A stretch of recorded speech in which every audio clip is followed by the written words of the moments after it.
Padahal Al-Quran ini datang dari Allah. Ya. Nggak mungkin dong bohong, nggak mungkin dong salah. Ya. Maka interval waktu antara Alkitab dengan Al-Quran 600 tahun baru muncul Al-Quran. Lalu mengatakan Al-Quran yang terakhir ini datang bahwa nama dia sudah ditulis di dalam Alkitab. Gitu. Berdasarkan ayat ini. Gitu. Nah, saya melakukan pembuktian. Saya masuk Kristen. Nggak ada satu ayat pun. Ada tanda-tanda dan ciri-ciri Nabi Muhammad di dalam Alkitab. Nah, Ustadz siapa yang ngomong kayak begitu, Pak? Hampir semua, khususnya si Kainama, Pak. Datang dia akan tersungkur. Ya. Ketemu saya. Ahmad Kainama, siapa lagi? Ya, Abdus Somad juga, Abdus Somad juga, Pak. Gini saja Ustadz Abdus Somad, nggak usah lah nyinggung-nyinggung Alkitab. Kita fikih aja bagaimana sholat, bagaimana wudhu, begitu aja. Nggak usah nyari-nyari perkara. Nanti yang jawab Saifuddin Ibrahim, wah sudah nggak enak dengarnya gitu. Salam damai sejahtera bagi kita semua, berjumpa kembali dengan saya di dalam kasih anugerahnya. Pada kali ini kita akan melihat atau menyaksikan seorang pendeta yang mengkuliti habis Ustadz Abdul Somad, di mana pernah Ustadz Abdul Somad ini ia mengklaim bahwa nabinya yaitu Muhammad ada di Alkitab umat Kristiani. Seperti apa? Coba lihat videonya, yuk simak video ini sampai selesai supaya saudara dan saya tidak kegagal pahamilah dia videonya yang berikut ini. Padahal Al-Quran ini datang dari Allah. Ya. Nggak mungkin dong bohong, nggak mungkin dong salah. Ya. Maka interval waktu antara Alkitab dengan Al-Quran 600 tahun baru muncul Al-Quran. Lalu mengatakan Al-Quran yang terakhir ini datang bahwa nama dia sudah ditulis di dalam Alkitab. Gitu. Berdasarkan ayat ini. Gitu. Nah, saya melakukan pembuktian. Saya masuk Kristen. Nggak ada satu ayat pun. Ada tanda-tanda dan ciri-ciri Nabi Muhammad di dalam Alkitab. Nah, Ustadz siapa yang ngomong kayak begitu, Pak? Hampir semua, khususnya si Kainama, Pak. Datang dia akan tersungkur. Ya. Ketemu saya. Ahmad Kainama, siapa lagi? Ya, Abdus Somad juga, Abdus Somad juga, Pak. Gini saja Ustadz Abdul Somad, nggak usah lah nyinggung-nyinggung Alkitab. Kita fikih aja bagaimana sholat, bagaimana wudhu, begitu aja. Nggak usah nyari-nyari perkara. Nanti yang jawab Saifuddin Ibrahim, wah sudah nggak enak dengarnya gitu, Pak Ustadz. Jadi begitu. Jadi tidak ada nama Nabi Muhammad ataupun kata-kata yang memungkinkan bahwa itu tanda-tanda Nabi Muhammad, ciri-cirinya tidak ada. Saya berani bersumpah dan seluruh keilmuan saya pertaruhkan untuk itu. Dan kekristenan saya ya jangan ditanya lagi, begitu. Oleh karena itu kita lihat. Abdul Somad bilang bahwa Ulangan 18 ayat 18 itu adalah untuk Nabi Muhammad. Tidak ada satu ayat pun yang serupa dengan Musa. Bukan masalah perang, tetapi kesamaan ciri-ciri. Satu, Isa Al-Masih, satu turunan dari garis Ishak.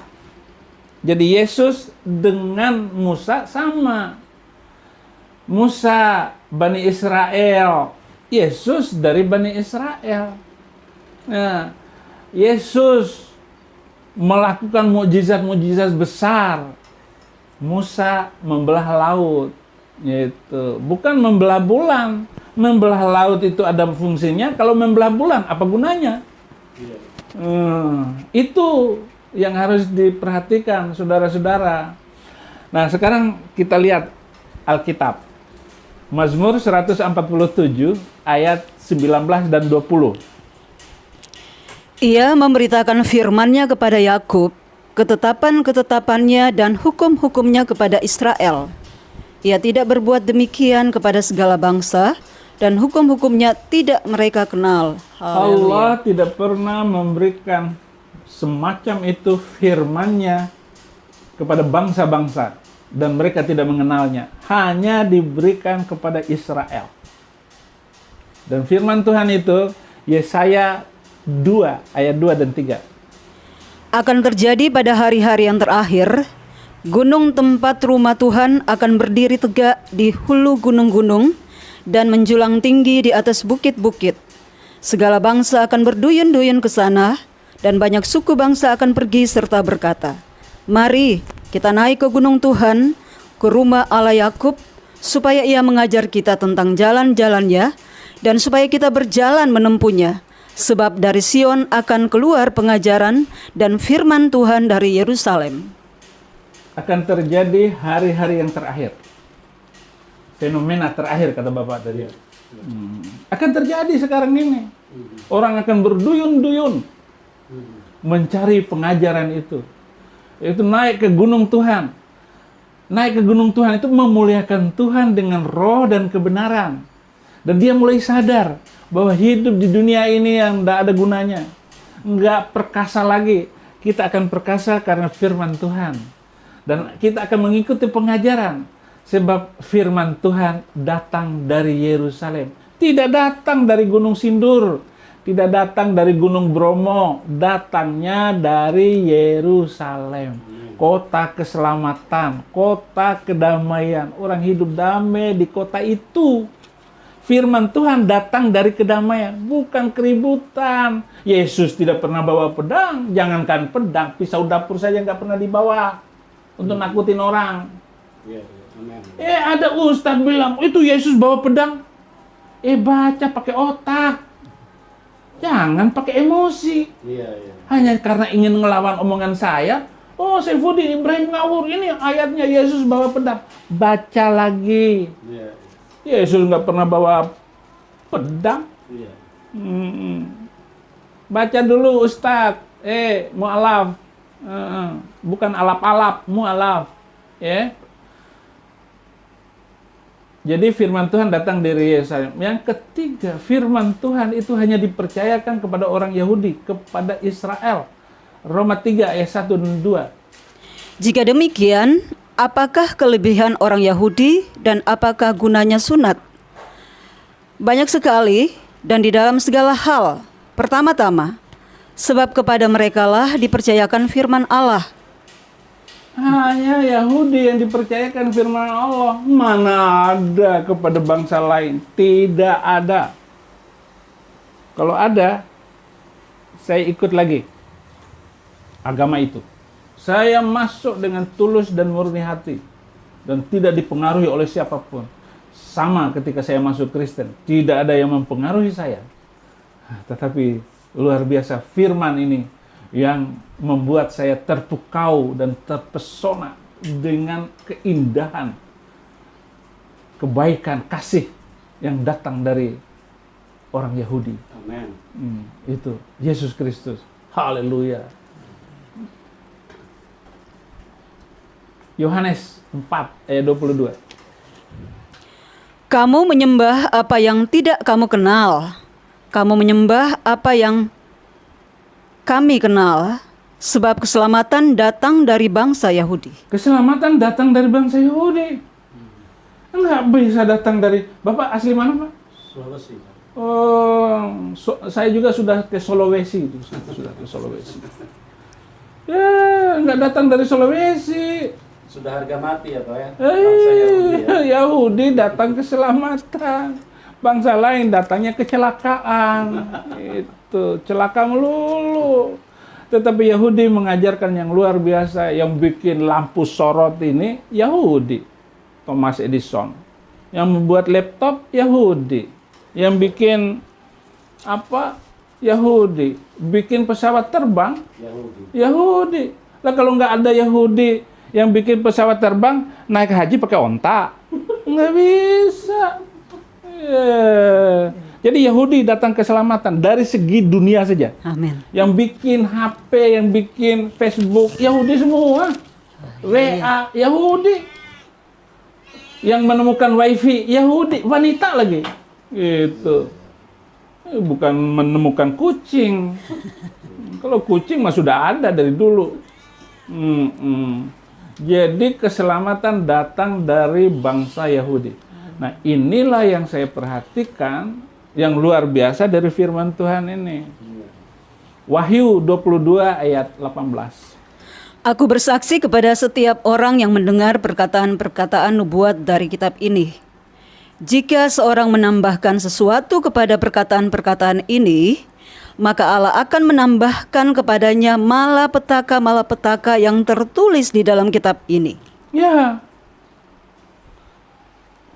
Aku bersaksi kepada semua orang yang mendengar tentang firman Tuhan ini, yang membaca tentang ini, yang menambahkan nubuatan-nubuat di dalam kitab ini, maka dia akan kena malapetaka seperti yang tertulis di dalam kitab ini. Jadi ada orang yang kena malapetaka, ada orang yang kena berkat dan kebaikan. Itu Yesus itu di atas kayu salib bukan kena malapetaka. Bukan. Saya masuk penjara itu bukan malapetaka. Oh, rasain Saifuddin Ibrahim masuk penjara, kena malapetaka. Sukacita karena Tuhan. Yusuf masuk penjara, Yeremia masuk penjara. Itu semua bilang, apa kata Yeremia kepada Zedekia? Apa salah saya kepada engkau, hai raja, dan apa kesalahan saya kepada pengikut-pengikut hulu balangmu? Dan apa kesalahan saya atas bangsa ini? Engkau memasukkan aku ke dalam penjara. Gitu kata Yeremia. Jadi Yeremia masuk penjara, dia nabi. Dia utusan Tuhan. Dia memberikan penerangan kehidupan berbangsa dan bernegara, saling mencintai sesama manusia, nggak boleh menipu orang, nggak boleh mencuri, nggak boleh maling, nggak boleh ngerokok sekalipun. Kalau ada orang Kristen yang ngerokok, saya semprot ambil rokokmu, saya taruh di tanah, injak itu rokok, diinjak, supaya kapok ngerokok di depan saya. Saya bilang begitu. Saya merokok aja enggak. Saya membantu pemerintah untuk mencintai hidup yang bersih, mencintai sesama, mencintai karunia Tuhan, semuanya ini. Jadi kalau ada orang yang menambah-nambah ini Alkitab, nambah-nambah isi masih ada pedoman untuk hidup bermasyarakat, bernegara, hidup berpolitik, mencintai sesama manusia, nambah-nambah lagi dari aturan Alkitab ini, akan kena malapetaka. Dan negara-negara yang tidak memakai kitab suci, yang tidak memakai Injil, itu berantakan semua, Pak. Itu ada yang lari ke Syria, orang Syria lari ke Amerika, ke Eropa, ke Australia, kabur semuanya. Bukan 1-2 orang kabur. Banyak. Bukan 1000, berjuta-juta, berlaksa-laksa. Tinggal kampung, ditinggalin. Nggak usah lah ngomong baju sepatu kayak bapak bagus, ada HP. Punya sepotong pakaian di badan, itu sudah syukur bisa kabur dari negerinya. Lah kita ini negara aman sentosa. Jangan diributkan oleh agama. Itu makanya firman Tuhan ini luar biasa. Luar biasa. Jadi terima kasih atas pertanyaan ini. Iya, Pak. Dan memang ini penting sekali supaya umat Tuhan bisa bisa jelas ya, Pak ya. Dan jadi tidak ada kesimpulannya gitu. Ya, itu Pak Saifuddin Ibrahim sudah memberikan penegasan bahwa di dalam Alkitab tidak terdapat sama sekali yang dimaksudkan oleh ustadz-ustadz bahwa di dalam Alkitab itu ada nama Muhammad. Itu sama sekali tidak benar. Dan ini kiranya menjadi terang dan menjadi berkat bagi kita semua. Nah teman-teman, itulah dia pendeta Saifuddin Ibrahim yang menantang para mualaf, termasuk Ustadz Abdul Somad, yang giat sekali membahas Alkitab dan mengklaim bahwa nabinya ada di Alkitab, kitab suci agama umat Kristiani. Nah teman-teman, seringkali orang-orang mualaf dan para ustadz-ustadz makhluk halus yang suka cocok meloki mengklaim bahwa nabi mereka ada di Alkitab. Nabi junjungan mereka sudah dinubuatkan di dalam Alkitab. Nah teman-teman, mereka menggunakan ayat-ayat untuk mendukung bahwa nabi mereka sudah dinubuatkan di dalam Alkitab. Nah, seperti apa ayat-ayat yang mereka klaim dan kutip itu? Yang pertama, Ulangan 18 ayat 18. seorang nabi akan kubangkitkan bagi mereka dari antara saudara-saudara mereka seperti engkau ini. Aku akan menaruh firmanku ke dalam mulutnya dan ia akan mengatakan kepada mereka segala yang kuperintahkan kepadanya. Nah, teman-teman, ayat ini dipakai oleh para mualaf-mualaf dan khususnya kepada Ustadz Abdul Somad. Ustadz Abdul Somad mengatakan bahwa ayat ini adalah merupakan ayat nubuatan Nabi junjungannya yaitu Muhammad. Nah, teman-teman, ini kocak dan kacau. Ya, kalau kita memperhatikan, mereka ini kan seringkali mereka merendah-rendahkan Alkitab. Di sisi lain mereka mengatakan Alkitab sudah dipalsukan. Dan di sisi lain mereka, para mualaf dan termasuk Ustadz Abdul Somad, giat sekali mengutip Alkitab yang sudah dipalsukan itu untuk membenarkan Nabi junjungannya. Wah, jadi referensi mereka ini sangat lemah sekali. Mereka mencari kebenaran dan nubuatan Nabi mereka di kitab suci yang mereka anggap sudah dipalsukan. Nah, ini logika ngawur dan logika konyol, teman-teman. Ya, di sisi lain mereka mengatakan Alkitab sudah dipalsukan dan tidak asli lagi. Tetapi di sisi lain mereka giat mengutip Alkitab yang mereka katakan itu sudah dipalsukan untuk mencari kebenaran dan nubuatan Nabi junjungannya. Mereka sangat kocak ya, teman-teman. Dan yang pertama, yang kedua,